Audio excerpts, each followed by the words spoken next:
All right, so today we're gonna be talking about a few artists that I feel like made the underground shake for real this year. While there's gonna be a lot of artists that people are gonna tell me that they think should deserve a spot more than the artist I mentioned, again, this is just my perspective on underground 2025 as a whole from what I've seen so far. There is so many more artists that I have yet to discover and yet to really understand, but I'm still discovering new artists every day, and I can't wait to see the artists that I'm gonna be seeing in the future. All right, boom. So first artist I want to talk about this year, we got Osama-san. Now, Osama-san dropped two projects this year, Jump Out and Psychotic. Psychotic was a crazy album that he dropped recently, filled with a lot of synth rage beats and a lot of heavy 808s in the background that kind of, that distorted feel, kind of similar to, Chay's Rest in Bass. And then Jump Out, more of that pink noise, that hyper pop glitchcore type of music, still with a little bit of Osama-san's old, flex music style mixed with that new pink noise beat. And when I mean pink noise, you guys, I'm talking about like, this is what I call the, the hyper pop kind of glitchcore new style that a lot of producers are going for. Artists like Pretty Fun, Misogi, and Ginseng. The reason I'm calling it pink noise is because of the new production label called Pink Noise Productions, And Pink Noise Productions was actually started by Misogi and Ginseng, which is why I kind of brought them up in the discussion. But back to Osama-san, right? In my opinion, both Jump Out and Psychotic were great albums in their own ways. I really did enjoy Jump Out, although I didn't get to go to the Jump Out tour because of complications this year. I am going to the Psychotic tour. I'll see you on St. Pete on the 18th. But with Jump Out, I would give Jump Out personally a good 8 out of 10 because a lot of the tracks on the tape really kind of speak to you more than the tracks on Psychotic does, because Psychotic is more of an album for you to have fun to. You could tell by the way he's popping out to these shows and stuff like that. But with Jump Out really is like it's like a more melodic flow with songs like Fool, Southside, and Made Some Plans. Actually, Made Some Plans is one of the songs that blew up Osama-san this year, whether it be being used for memes or the girl who did the cover Made Some Plans. All that brought just positive attention towards Osama-san, which created this new wave of fans that are, showing out to the Psychotic tour, selling out shows and things like that. I'm really proud of Osama-san for what he did actually, because remembering how he started out, just posting TikToks and things like that, to now being a superstar with sold out shows, it really puts into perspective what you can do if you really put your mind to something, which is why I really hope Osama-san continues to grow and gain more followers and gain more of a, fan base while people realize how good Osama-san's work really is. Now, moving on from Osama-san, we got Chay, man. Pussy boy, watch how live, my shooter insane. He go cross her ass off the list, now shoot his pain it out. Chay dropped Rest in Bass this year. While unlike the two tapes Osama-san dropped, Chay's album was kind of poorly received by his community because for some reason his audience thought that Rest in Bass was going to be a Say So Says Part 2, when literally Chay has been known to be dropping projects that sound different from the last, starting with Kruger with that more Chief Keef inspired sound, going to Closed Captions with that that unique sound he cultivated himself, moving straight to Say So Says, which was just straight Crystal Castles. Anyone who listened to the album could tell this was just a big Crystal Castles kind of influence on the album. It was telling that, that kind of distorted, grainy story of a party from Chay turning it from Chay into Say So. And then going from now, you had Rest in Bass, which is kind of like his punk, kind of rock star aesthetic era when he tries to incorporate that into his sounds. Obviously, taking heavy inspiration from Playboi Carti's Whole Lotta Red. While people were saying this was like the start of the homage memes, everyone keeps making homage memes in the underground now, and it started with Chay's Rest in Bass album because people were saying, oh, he's just paying homage to Whole Lotta Red, when in my opinion, he only really heavily took inspiration from Whole Lotta Red on two songs, that being Lip Filler and On Fleek. All the other songs he dropped in that album, yes, they took some inspiration from Whole Lotta Red, but Chay changed it into a completely different thing and really made it his own. And while I understand why people are upset about this, I kind of have my own opinion on when it comes to people taking inspiration in the terms of art, because music at the end of the day is just art, and a lot of art is just inspiration from other artists in any like type of form, whether it be music, whether it be drawings, whether it be anything. people always are going to be taking inspiration from other people, while copying people is definitely something that you shouldn't be doing in the space of an artist. But taking inspiration and really making something your own in the name of art is always a good thing. Like, I have no issue with people taking inspiration from other artists and other people in the industry, as long as they make it their own thing. I feel like Rest in Bass, Chay really did make his own sound with this. He really cultivated and almost, not saying he did, but he almost perfected that, Whole Lot of Red sound that people fell in love with back in 2020. All right, now there is another smaller artist on this list that I do want to talk about for a little bit, and that nigga's gonna be Slayer, man. You came from the sky when I first saw you. Need my peace and time, get it from force too. You enter my life, tell me everything I'm going to do. You treated my life like it's yours, it don't belong to you. Fighting for my life in a two-person scramble. Dependent on my life, now you walking in shambles. Man, to the nigga that told me to listen to Slayer's new album, I love you, bro. I just listened to Half Blood the other night. That nigga Slayer was genuinely spitting, bro. And the way that each song kind of, transitioned into the next song, that was so crazy. Love Blur, the Demigod, the Sloppy Joe, the Never Go Down, to Wipe Your Nose, to 24/7, to the Interlude, to Power 4, to Holding, to Death by MP3, and then the Sky into Set in Stone. The transition from the Sky into Set in Stone was actually beautiful to me. And then listening to both songs, the Sky and Set in Stone, back to back, that is an actual crazy transition. And I'm just getting into Slayer now as I'm listening to this album, but the more songs I listen to by this man, I realize that nigga Slayer really going crazy, man. And he only has 60,000 monthly listeners. I genuinely thought he was gonna have a lot more when I checked, but this nigga only has 60,000 monthly listeners, and I feel like he deserves so much more because he's so talented. And that's what you love to see in the underground. You love to see a nigga with genuine raw talent, with the ability to actually flow on the songs and write lyrics that actually mean something, instead of just either cap rapping or rapping about nonsense. And you used to love to see it when a talented nigga really hops on a mic and really produces some work that has life in it in the underground. Not me personally, I would give Half Blood a 10 out of 10. But if anyone watching this video, if this video even ends up getting views, if anyone watches this video and wants to listen to Half Blood, I would highly recommend going to listen to it and listening to a lot of other Slayer's work, because Slayer is a genuine hidden gem in the underground right now. Now, taking a break from talking about artists for a second, I just want to mention something that happens every year, obviously, but I understand why it happens, but I just kind of want to talk about it for a second. I don't understand why people always will talk about in nostalgia bait the 2021 underground scene. While I understand, yes, the Plug and B era was glorious. The memes, the slander, the actual music itself was fire. Everyone kind of had their own branch. Everyone was in their own lane. Yet at the same time, everyone kind of knew each other and everyone's clicking up and making music. It was a community. It was a real dead ass community in 2021. And everything that happened in that era was just, every memory I have from that era was just straight fun. I'm not gonna lie.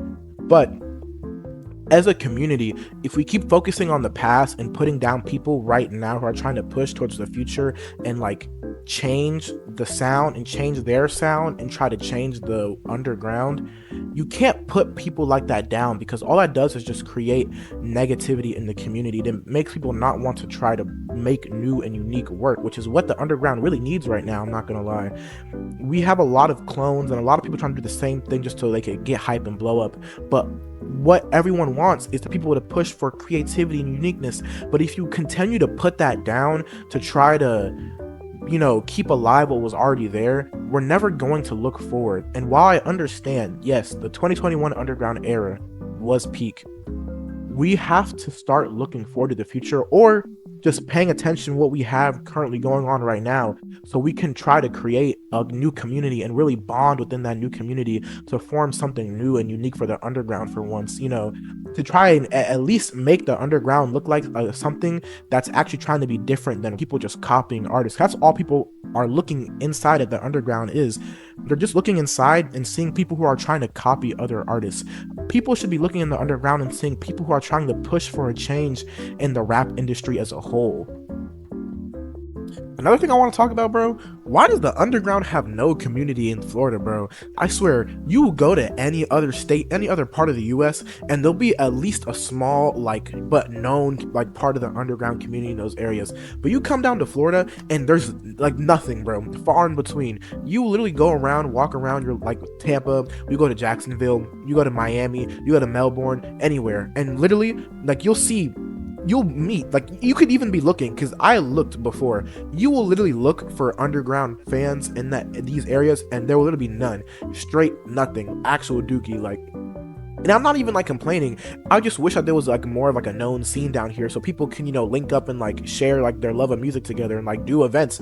Because I'm looking at, like, I look on social media and the internet all the time, and I see people hosting small, like it'll be really, really small, but people will still go out there and host events for people in their community, like tailored towards that like scene. While you go to Florida and it's just nothing. People don't talk about it on like social medias in Florida. People just don't interact with it in Florida at all, and it's something that I wish people did more. I wish that there was more of a scene in Florida, because like being an underground fan of Florida, I'm not gonna lie, that shit kind of sucks. That shit is ass. And man, another artist I want to talk about this year is Skype. Yo, she call me spectacular. I'm making plays with this spatula. I'm looking for blood, bitch, on a black version of Dracula. I ain't worried about ops. If they finna slide on God, my game finna pack them up. So that Glocky in school like I had enough. I'ma choose from these hoes like a bachelor. Take your bitch and I hurt her heart. Man, this shit like it's Cardi. While he didn't really drop any albums this year, he dropped a few singles this year that I thought were pretty good, but I just wanted to, you know, kind of give him his flowers, because I've been on Skype since he dropped Kismet in 2022, and every album he's dropped after that has been just banger after banger after banger. And this year, he dropped quite a few singles, I'm not gonna lie. He dropped My Control Is Lost, My Health, Overdrive, Bit Crush, The Pain You Left Me, and a few more, but no like actual like cohesive album, which, you know, he doesn't have, like, not forcing him to drop an album this year, but it would have been nice to hear from him this year along with the other people in the scene. That aside though, I just want to mention how, like, you know, people just say he kind of sounds like a clone. He sounds like a lot of other artists, but I feel like within his, like, his real art isn't within like his music per se, which is not saying his music is bad. His music is good, but his art is within his lyrics. Like, his lyrics in his songs are always amazing, and he always hits directly at my soul. I really like listen to a song by him and read the lyrics at the same time. That should really be speaking to me, and I really want people to start recognizing him, because, you know, I feel like he deserves to be like talked about at the same amount as like the artists that are starting to blow up, like Pretty Fun and 1am. I feel like he kind of like that spotlight, it was on him for a little bit, but he kind of like didn't drop for a little bit, and then he like lost that like that blow up of attention he had. But I feel like he's definitely talented enough to make a comeback with the next big project or album that he drops. So I'm not too worried about him staying small for much longer, because I feel like within one of the next bigger projects he drops, that's going to be the project that really puts him out there and kind of brings him more towards mainstream audiences like Chay and Osama are right now. And I actually put his beat selection on the same level as Pretty Fun. His beat selection is really crazy, I'm not gonna lie. Like, if anyone like would take a song to listen to from this video, go listen to Vacancy by Skype. That song is low-key crazy, I'm not gonna lie. Like, when I first heard that song when he dropped it in 2023, I lost my shit, I'm not gonna lie. That song was banging. But yeah, man, I just wanted to give Skype his flowers, because I know, like, he's been working hard. Like, he's been trying to push shit out, you know, on SoundCloud and on all of his other platforms, trying to put his name out there. So I just hope one day he'll get that same level of constant hype and recognition that Pretty Fun and 1am and the, you know, not the say smaller artists, but the artists that are starting to blow up and, you know, get a lot more recognition in the community. And speaking of Pretty Fun, he is the last artist I want to talk about today. Man, Pretty Fun, bro.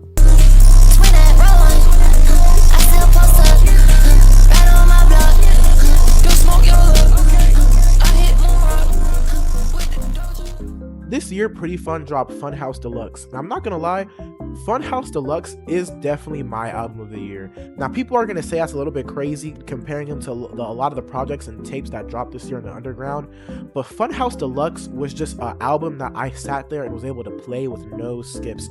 Each song on that album, not only did it sound good in my ears, but the lyrics spoke to me in a way that hit different like no other album I've dropped this year.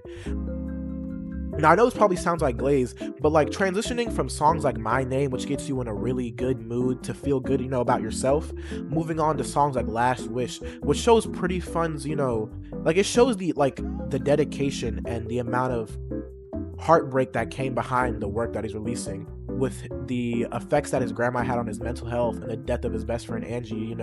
It's him trying to be as real as possible as he can with his fans, and I really love that, because if you look in like any type of social media that Pretty Fun has had, he always talks about his work as it's an emotional piece that he's trying to show people, and I really love the fact that that's how he views it, because when I listen to Pretty Fun, I see a lot of his music as an emotional piece too. There's so many songs that he's dropped that really show how much he really does care, not only about other people but about his audience, kind of, because he drops songs like Thank You, and then he drops songs like Last Wish. But then even before he was that popular, when he dropped because I listened to Pretty Fun since he dropped The Most Wonderful Time of the Year, which is like a Christmas tape that he dropped in 2023, I'm pretty sure. The songs on that album, like the intro to that album, literally was a song speaking straight from emotions. Obviously, not every lyric is gonna have a blatant emotional context, but if you are really are just reading between the lines while you listen to the songs, then you can see the amount of emotion that Pretty Fun has behind his music. Now, I might just be a sucker for emotion, but the music that he has dropped recently, in my opinion, has just been something else, man. The lyricism, the flow, the emotions, and in Funhouse Deluxe, people were kind of complaining about each song sounding the same, which in my opinion, I don't think that's true, because each song in Funhouse Deluxe is a display of how Pretty Fun can change his flow and style depending on the beat, because each beat was crazy on the album, but in its their own way. But Pretty Fun was still able to deliver a consistently good flow on each song on that album, and I think that just comes to show how much raw talent he has in him and how much hunger he has to show the industry, what's in him. And I cannot wait to see when he drops You Can Die Laughing. That is one of my most anticipated projects coming up. And yes, I know there's going to be a lot of crazier albums and a lot of albums that are going to really rival what I'm saying. As a fan, I'm just going to trust what Pretty Fun is saying, because Pretty Fun's been saying that he's been putting a lot of emotion and a lot of work into this album, and I'm just excited to see what he's putting out, And at the end of the day, I just love to see talent. That's what it's all about. Seeing people who are talented and who are able to, put out work, show the world how talented they are and what they can really do with their work. And that's all the underground is about, really. Just people recognizing what has talent. Maybe the record labels haven't noticed what has talent, but the underground is about recognizing the people who have talent that aren't getting recognized. And as someone who, yes, I've been into the underground, I haven't really been getting immersed into the scene as an actual fan and a part of the community until this year. So, I want to know what you guys think. Anyone who watches the video, I want to listen to what you guys think the underground scene in 2025 has been for you guys so far. I really want to get opinions and feedback. I want to know how the community thinks of the underground as a whole, so we can create positive discussion in future videos and future content for the underground. Alright, now that is going to be it for the video today, but I want y'all to let me know, man, what was y'all album of the year? What was y'all favorite artist this year? What was your favorite song that dropped this year? I want to hear from you guys. I want to hear how y'all felt about underground in 2025 as a whole, now reaching the end of the year. And hell, there might be more projects that drop before the year ends that might blow my mind or blow y'all minds. Tell me what y'all are excited for. I want to hear about y'all's opinions, so let me know in the comment, y'all, and I'll catch y'all another time. 'Cause you are the piece of